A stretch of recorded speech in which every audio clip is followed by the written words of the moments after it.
Sacerdos in aeternum, Christus hominum. O sacerdote é o amor do coração de Jesus. Assim dizia São João Maria Vianney.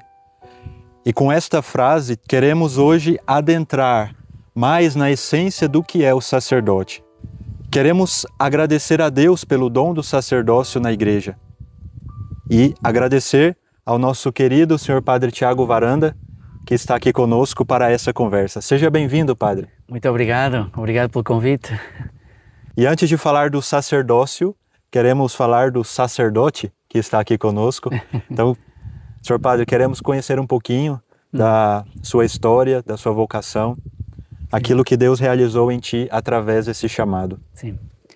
Bom, então, eu senti o chamamento ao sacerdócio, assim, a primeira vez, talvez ali pela adolescência, mas nessa altura foi assim um pouco, talvez um pouco superficial, embora com certeza que Deus já começou a trabalhar em mim esse desejo, mas rapidamente pus algumas resistências a esse chamamento. Primeiro porque achava que era pelo facto de ser cego, de não ver, que talvez não fosse muito oportuno, que se calhar não ia conseguir ser ordenado. Então, com essas coisas, e depois com todas as fantasias da adolescência e depois a questão do matrimónio e tudo isso, eu pus assim muitos entraves, muitas resistências, e acabei por pôr um pouco de lado, embora inicialmente me entusiasmasse, mas foi um entusiasmo que passou. Mas eu creio que ele nunca desapareceu. Adormeceu um pouco, porque depois reacordou, e aí sim de forma mais consolidada, quando eu já estava na universidade, estava a estudar História, para ser professor de História, e nessa altura, num encontro de jovens que eu tive em Thésée, em França, fui fortemente marcado por uma experiência de encontro com Cristo. E isso fez despertar em mim de novo o desejo de ser sacerdote. E este desejo de encontro com Cristo começou a plasmar-se pouco a pouco no meu dia-a-dia, na minha vida de oração. Comecei a ter algum acompanhamento espiritual a partir dessa altura, a partir de um sacerdote que eu conhecia lá na cidade, a quem contei um pouco destas minhas inquietações vocacionais, mas de qualquer maneira continuava ainda com muitas resistências interiores. E concluí o curso de História, acabei por começar a trabalhar, e no fundo percebi que naquela fase da minha vida Jesus pedia-me que eu fosse um bom profissional, que eu fosse um bom professor. Depois nessa altura comecei a envolver-me também na paróquia, que eu também testemunhasse Cristo, também naquilo que fazia na paróquia, tocava o órgão, num coro, e fui fazendo assim a minha vida no meio do mundo, mas sempre com este desejo de servir a Cristo, de corresponder à vontade de Deus para a minha vida, não é? Naquilo que fazia em concreto naquela fase da minha vida.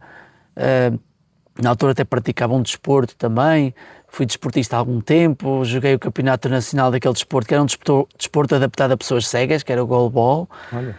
E então foi assim uma vida muito intensa, socialmente muito intensa, no desporto, andava num rancho folclórico onde tocava acordeão.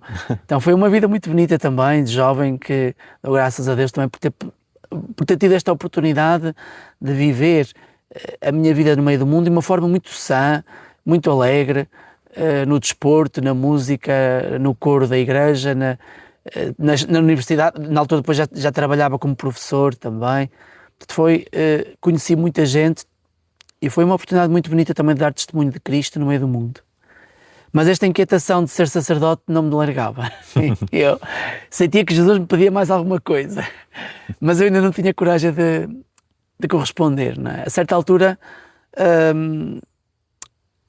engraçado, foi novamente num encontro em Thésée, que fui novamente a Thésée, e aí senti que era a hora de tomar uma decisão.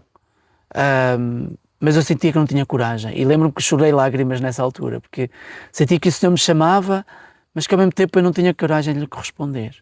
Então foi uma altura em que comecei a entregar-me mais à oração também, a pedir ao Senhor força e luz, para me confirmar se era mesmo esse o caminho. E a certa altura senti que era a altura também de começar a perceber, se for o sacerdócio, então é importante que eu comece a conhecer o seminário, e propuseram-me fazer uma caminhada, chamavam o pré-seminário. E nessa altura, no pré-seminário, eu comecei a ir lá uma vez por mês ao seminário de Braga. Na altura estava a trabalhar em Braga e foi ao seminário de Braga que eu comecei a frequentar. E então aí comecei a perceber que eu não sabia se tinha mesmo vocação para o sacerdócio, mas tinha a confiança que se o Senhor me chamasse para o sacerdócio, Ele também me iria dar a luz e as pessoas certas para me acompanharem. Então decidi entrar no seminário, não porque tivesse já a certeza que ia ser padre, mas porque tinha a confiança que Jesus me iria iluminar o caminho. Então fiz assim o percurso de seminário e fui discernindo, e ao longo do percurso de seminário foi quando senti confirmado que era mesmo esta a vocação que o Senhor me chamava. E depois, como sacerdote, acabei por ser ordenado então em 2019, portanto há 7 anos, e como sacerdote tenho também feito um trabalho que a mim me tem encantado. Cada vez me sinto mais entusiasmado no trabalho que faço, cada vez mais me sinto confirmado nesta vocação sacerdotal, sobretudo no acompanhamento de pessoas, acompanhamento espiritual, no testemunho que dou também, nas várias tarefas que me são confiadas.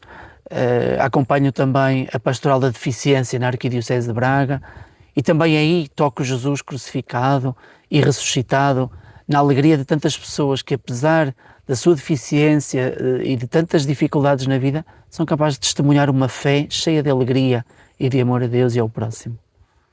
E é um bocadinho este o meu caminho de sacerdote e de vocacional.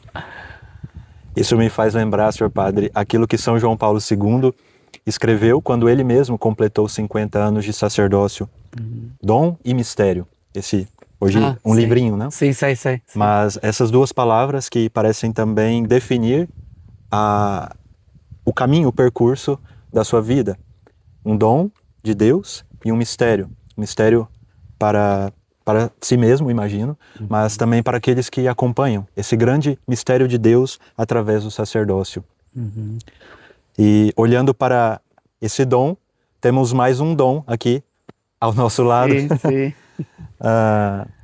Conte-nos um pouquinho da Oasis, porque este nome, como ela acompanha o Senhor. Sim. A Oasis é a minha guia, não é? Leva-me para todo lado. Está aqui entretida com os cheiros aqui desta natureza maravilhosa. E portanto, o nome dela vem logo de início. Portanto, eles põem logo um nome ao cão antes ainda de começar a ser treinado, né? Para que o cão comece a habituar-se a este nome. Ela, no caso dela, nasceu em França, porque a escola, cães guia em Portugal tem protocolos com outras escolas em França e às vezes trazem cães de lá. E ela veio de lá, mas ainda veio lá muito pequenina. Então já veio com o nome e cá começou a ser estimulada, treinada, até ser-me entregue. Não é? Hoje é para mim uma guia maravilhosa porque além da segurança que me dá no caminho pela cidade de Braga, é também uma companhia e é uma ajuda. É o meu anjo da guarda visível. Sim. Sim. Exatamente esse era o ponto que queria chegar. Também na vida de São João Bosco, nós vemos que ele também tinha, vez ou outra, essa companhia visível de um cão-guia, né, o Grídio, e que também atribuem a essa presença, manifestação do anjo da guarda dele. E no seu sacerdócio, padre, como é essa relação, a partir dessa experiência de ser guiado por um cão-guia, também com o seu anjo da guarda, como é essa experiência de se sentir limitado e precisar de alguém que ajude a dar cada dia um passo novo nessa direção? Bom, sim. É interessante como o cão-guia ajuda-nos também. O deixar-me conduzir por um cão-guia é uma lição também para a minha vida espiritual. Em primeiro lugar, a questão da confiança. Se não houver confiança, o cão-guia não consegue fazer o trabalho. Ele percebe quando nós não confiamos nele e então atrapalha-se. Mas se eu confio plenamente no cão, o cão faz um trabalho maravilhoso. Então isto ajuda-me a perceber que na vida espiritual, se não há confiança, nós não conseguimos caminhar. Só conseguimos se houver esta confiança em deixarmos-nos guiar. Não é? A não sermos nós a pôr obstáculo ao caminho que o Senhor nos pede e ao caminho que o Senhor nos ajuda a trilhar através de um anjo a quem ele nos confia, não é? Então, para mim tem sido uma lição muito bonita desta questão da confiança, que me ajuda a perceber que também na minha vida espiritual preciso de me deixar conduzir pelo meu anjo da guarda, de confiar nele, de não o deixar, não é? Outro aspecto muito importante é a questão do nome, do invocar, não é? Eu preciso de invocar o nome da cadela, de a chamar, qualquer ordem que eu lhe dou, chamo-a, não é? Pelo nome, não é? E eu também todos os dias procuro invocar o meu anjo da guarda, chamá-lo. Na minha oração, começo sempre a minha oração pessoal, invocando o anjo da guarda para que ele interceda por mim. Muitas vezes até lhe digo, meu anjo da guarda, meu protetor e guia. Porque sinto que realmente ele protege-me e guia-me. E ajuda-me também na própria oração, não é? Eu normalmente começo a minha oração, também invoco o Espírito Santo, mas invoco também o anjo da guarda para que me ajude a orar. Essa é a primeira missão de guia do anjo da guarda, é também na oração, não é? E depois ao longo do dia, por vezes também eu vou invocando em situações, portanto, invocar, portanto, confiar e invocar. São duas lições que também a experiência com guia me ajuda na relação com o anjo da guarda. De facto, tenho sentido também a proteção do anjo da guarda em muitas situações da minha vida, quer na oração, quer também na forma como, por exemplo, um outro aspecto é que o anjo da guarda nos dá muitas lições e que tem muito a ver com a missão que eu tenho como sacerdote, o acompanhamento espiritual. O anjo da guarda é um grande protetor e ele ajuda-me muito no discernimento também quando faço o acompanhamento espiritual com alguém, quando eu ajudo alguém a fazer esta caminhada espiritual, não é? Sobretudo na direção espiritual, não é? E o anjo da guarda é um excelente auxílio no discernimento de muitas situações espirituais das pessoas. Aliás, o próprio acompanhamento espiritual é um pouco fazermos humanamente aquilo que o anjo da guarda faz connosco espiritualmente, não é? Este caminho para Deus, este ajudar alguém a caminhar para Deus. E esta é uma missão também de um sacerdote. E o sacerdote é também o anjo visível. O anjo significa mensagem, mensageiro, não é? Então, o sacerdote é o mensageiro que ajuda a pessoa, tal como o anjo da guarda também nos ajuda espiritualmente. E também nos ajuda a nós, sacerdotes, a discernir também e a acompanhar as pessoas e a levá-las para Deus, tal, que é a missão do próprio anjo, não é? Sem dúvida. E por isso também é bom que o sacerdote tenha essa amizade com o anjo da guarda e com os santos anjos, para que possa depois também ele fazer esse serviço de anjo da guarda visível às almas que lhe são confiadas. É muito importante isso. Até porque hoje, e é importante nós anunciarmos isto, a importância de termos este trato confiante com o anjo da guarda.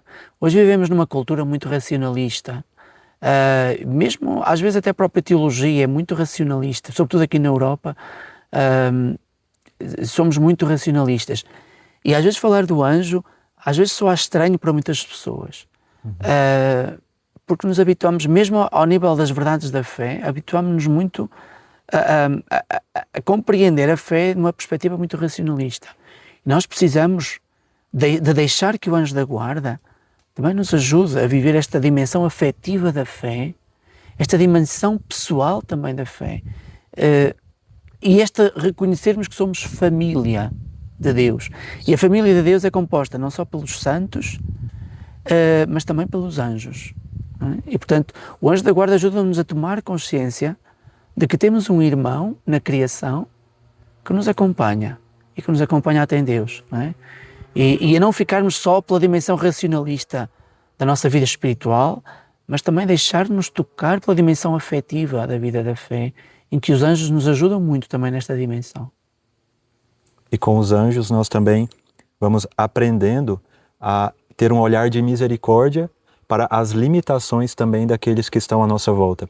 Por exemplo, para mim, eu fico mesmo muito edificado quando o Senhor chega aqui em nossa casa e cada irmão quer ajudar um bocadinho, quer pegar uma cadeira, quer levar ao quarto. E como quando vemos as limitações das pessoas que estão ao nosso redor e dos sacerdotes que passaram na nossa vida, muitas vezes são limitações visíveis, externas, mas muitas vezes são internas, né, no jeito de ser, e às vezes isso nos machuca um pouquinho, mas quando olhamos como anjo, com o olhar do anjo, para essas limitações, então nós prontamente queremos ajudar, e não criticar, e não falar mal, ou agora deixar a fé porque um sacerdote ou outro tem uma fraqueza, uma limitação, mas pelo contrário, fazer esse serviço de anjo da guarda, de querer ajudar, de rezar, de se prontificar também a estar ali com esse sacerdote, ajudando e levando ele a cumprir a sua missão.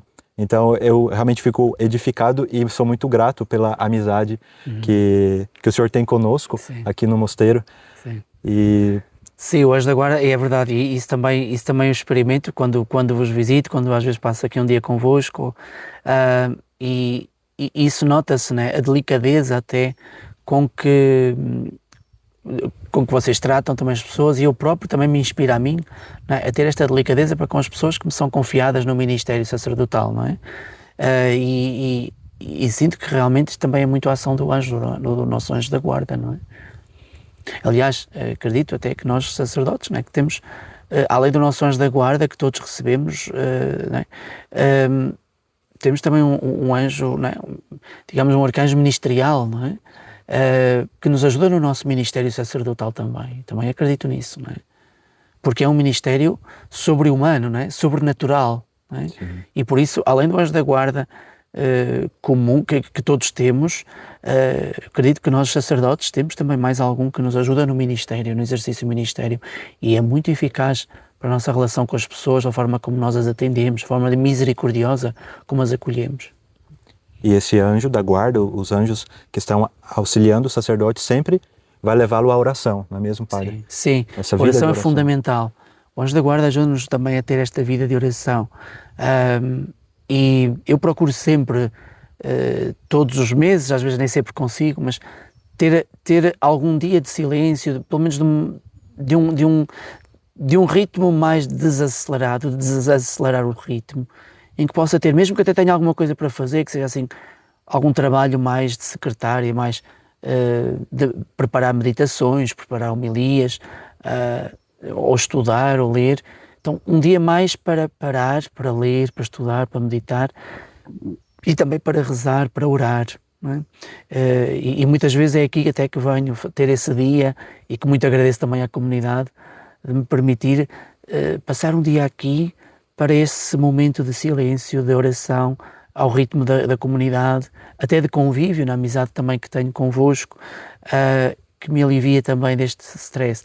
Outras vezes não consigo vir aqui, mas fico em casa, passo o dia em casa, também no ritmo, também com os sacerdotes com quem vivo, eu vivo na Casa Sacerdotal de Braga, passo um dia só com os sacerdotes, e nesse dia, é um dia, quando passo esse dia mais de silêncio em casa, é um dia que também almoço com eles, janto com eles, porque nem sempre todos os dias consigo.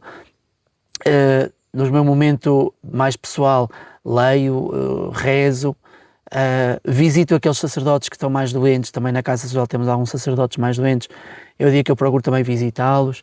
Então, é muito importante este tempo de silêncio que o Santo Anjo também nos ajuda e nos inspira para ver que ocupações vamos ter naquele dia de maior calma, de mais silêncio. É a ocupação da oração, é a ocupação com os outros, de uma forma com os outros com quem temos esta amizade, com os nossos irmãos sacerdotes, no caso, quando eu fico mais em casa, uma vida mais com os meus irmãos sacerdotes com quem vivo, quando consigo vir aqui também convosco, com esta amizade que tenho convosco, portanto, esta relação com os outros, cuidar das amizades, cuidar desta fraternidade sacerdotal também, e cuidar da oração. Para nós sacerdotes são dois pilares, se queremos perseverar na nossa vocação, são dois pilares fundamentais, a fraternidade sacerdotal e a oração. E o anjo da guarda inspira-nos muito esta relação com os outros e esta relação com Deus, que é fundamental na nossa vida de sacerdotes. Sem isto, não conseguimos ir à nascente. Não é? Escutámos neste domingo que Isaías nos pede: vós que tendes sede, vinda à nascente das águas. E esta nascente que precisamos de beber, esta nascente do Espírito de Deus, que vamos beber na oração e que brota depois para os irmãos, não é? Precisamos de a beber para depois a poder oferecer também aos outros, nesta fraternidade também sacerdotal entre nós e nesta fraternidade com todos os irmãos batizados também. Não é? E nessa linguagem de São João Maria Vianney, então essa fonte é o próprio coração de Jesus, esse amor do coração de Jesus, que por meio do sacerdote vai sendo derramado no coração dos outros. Então, a vida de oração, a vida fraterna com os irmãos sacerdotes, com a igreja, né? Essa vida imersa na igreja com o bispo, com a comunidade religiosa, tudo isso vai dando ao sacerdote essa cara do coração de Jesus.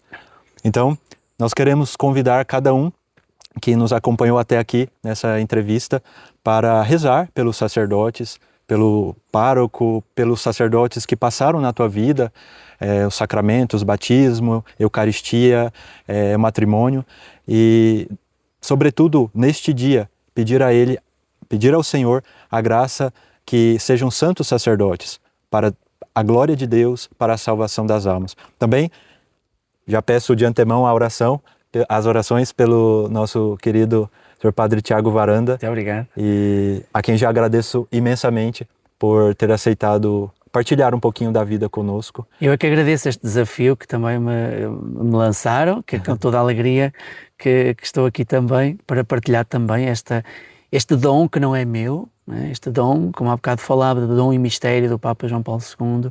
É verdade, São João Paulo II deixou-nos um legado maravilhoso e este testemunho que ele nos deu ajuda-nos a tomar consciência que o sacerdócio é um dom que não é nosso, mas que é para ser partilhado, mas que precisamos muito da oração das pessoas também, dos nossos irmãos, todos os nossos irmãos batizados, porque é a oração que nos sustenta uns aos outros. Sem oração não é possível sustentar esta perseverança, não é? E por isso agradeço também a vossa oração e contem também com a minha. Deus lhe pague. Obrigado. Poderia ainda nos dar uma bênção e também que essa bênção chegue a todos aqueles que nos acompanham por meio do nosso canal. Com certeza. Senhor nosso Deus, Pai Todo-Poderoso, por intercessão do vosso servo, São João Maria Vianney, dignai-vos abençoar todos aqueles que nesta comunidade também procuram viver a vida comunitária e têm também este projeto deste canal para que também este carisma e o vosso nome, Senhor, seja glorificado. E por intercessão de São João Maria Vianney, dignai-vos abençoar esta comunidade, abençoar todos os sacerdotes, abençoar todos os fiéis, para que vos glorifiquem sempre com uma vida santa. E por intercessão de São João Maria Vianney e de todos os anjos e santos, abençoe-vos Deus Todo-Poderoso, Pai, Filho e Espírito Santo. Amém. Amém. Muito obrigado, Sr. Padre. De nada, obrigado.